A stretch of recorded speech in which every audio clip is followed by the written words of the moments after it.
So UEFA will issue refunds to all 19,618 Liverpool fans who had tickets for the Champions League after the chaos in Paris.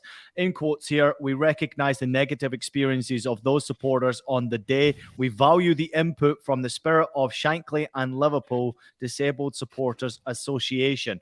I've got more to come from UEFA, but real quickly on that. Is that enough from UEFA? No, because it doesn't take away from the actual in-game experience. And I know that there was much more, and James, you and I were going back and forth in our chat, but there was much more than tickets not being honored and people not being able to get into the stadium that happened on that day. I still think more needs to be done. Yeah, just let me dive in there. As I was, I was talking to Liverpool fans that were coming through the stadium. Obviously, I was there very early, but went the same way that many of these Liverpool fans that went through the hardest times in Paris did. And I can honestly say, I know I spoke to Liverpool fans as well that said they can't believe that no one died on that day. You are talking a gap of maybe 2-3 meters, in which tens of thousands of supporters were trying to get through. It was policed atrociously. It was policed based on a reputation that Liverpool fans don't deserve, and that we well know. It is genuinely a miracle that no one died. The French police, and frankly, there should be questions about Paris's ability as well to host events, because the French police responded to the difficulties Liverpool fans were facing and the actions of a small number of local fans that clearly saw there was chaos here and they could get into the final by jumping the fence. Responded by hurling tear gas. I know that because I spent a very long time spluttering because that tear gas was hurled pretty indiscriminately. Compensation is nowhere near, like getting the money back for your ticket is nowhere near enough for this.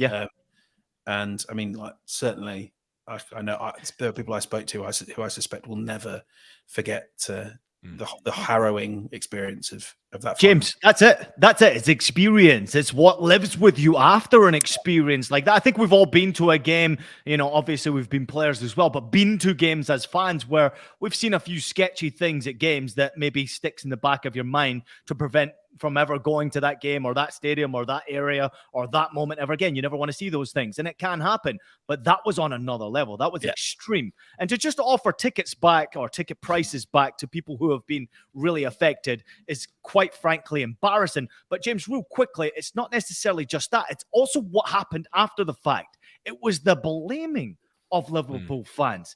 It was also the negativity towards Liverpool fans that I found really freaking embarrassing from the local policing and then, of course, UEFA thereafter, that I just think is unacceptable. There's not necessarily been this apology. You are completely right. And let's call a spade here. What the police did and the cover up that South Yorkshire Police did over Hillsborough has besmirched the name of Liverpool fans. And I remember seeing tweets, getting replies to tweets, and then reading in the days after what the French authorities were saying. And I was there, and you knew that this was a lie. You knew that they were trying to do the same thing again. Thank goodness they've not been allowed to get away with it, that in 2022, we all have these videos. We know what happened that day. And thank goodness that we've been able to tell that story, and colleagues as well like Rob Draper have done a far better job than I. It can never happen again, and Liverpool fans deserve an awful lot more than just what is probably still a couple of £100 back. I'm not done yet with UEFA, Nigel. I'm coming to you on this one here.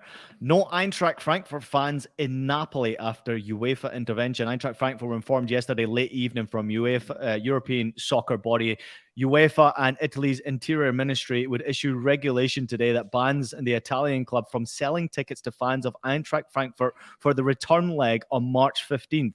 The German club said, I mean, to me in particular, this is obviously very upsetting, and one of the reasons why is because fans clashed in Frankfurt. So what they've done is they've completely banned Frankfurt fans from being able to get a hold of tickets. I mean, This is not a good look. Eintracht Frankfurt are really unhappy about this. Comments came out. It said it's a serious and unacceptable interference by the Italian security authorities in their organization and culture of European club competition. That was from Eintracht Frankfurt's CEO, who was really upset by this decision. No Eintracht Frankfurt fans, Nigel. That's horrible. I mean, if I'm honest, Ian and everyone here, Mike and James, I'm not surprised. This is what happens when football goes very corporate.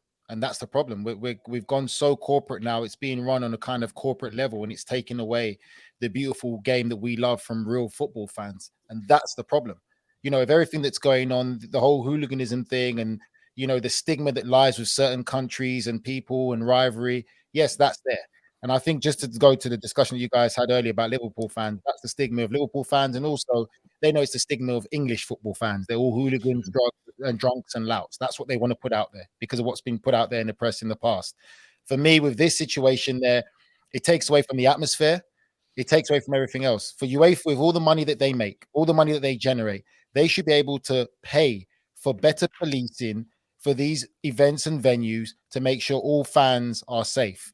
But instead of paying for more security and to create an atmosphere for fans to enjoy, they'd probably rather pocket their money and then spend it on their own expenses and the lavish lifestyle that all these elected UEFA officials live. So for me, it's horrible, but it's sad because that's the way the game is going because it's been heavily corporately run and they're taking the joy away from many people. Yeah, just quick point for me. I'm bummed if this stands because watching last year's Europa League run and Frankfurt winning it, their fans travel really, really well. We saw it at the Camp Nou when they blasted Barcelona in front of their home fans. So I'm with you, Nigel, and I'm bummed at what could have been and should have been an amazing atmosphere, not just the home fans, but brought also in by the away fans. Yeah, like listen, at the end of the day, I'll finish off with this. This is an entertainment business we're in here. Let's make it safe for fans who are out to enjoy time away from their lives. This beautiful game is what takes people away from the BS that they're living with day to day, whether it's work, whether it's health issues, whether it's anything that's disappointing or poor in their life. Maybe they're having a fantastic time, but they want to make their day even better by going to watch a game and enjoy a moment, maybe enjoy a trip to Naples to watch a game. Certainly, I hope that UEFA does better with situations like this. And James, absolutely fantastic on the Liverpool fans as well. We appreciate all you've done there. All right, everybody. Thank you very much for tuning in. Thanks for all the comments. Thanks for liking, subscribing, sharing the show. To everybody in Portugal who's watching the show, including Fred Moniz, shout out to you. You're a Benfica fan. We love you. We appreciate all of our Portuguese fans out there. Great show, says Matt Osmond. And yeah, to Nigel's family members who are in the chats as well. Bigging up Nigel. Hey, that's my father-in-law, by the way. No. That's my father-in-law. Oh, that's I converted him from the ultimate Yankees and Knicks fan to be a football groupie. He follows the Bundesliga, the Premier League, and La Liga like you wouldn't believe, Ian.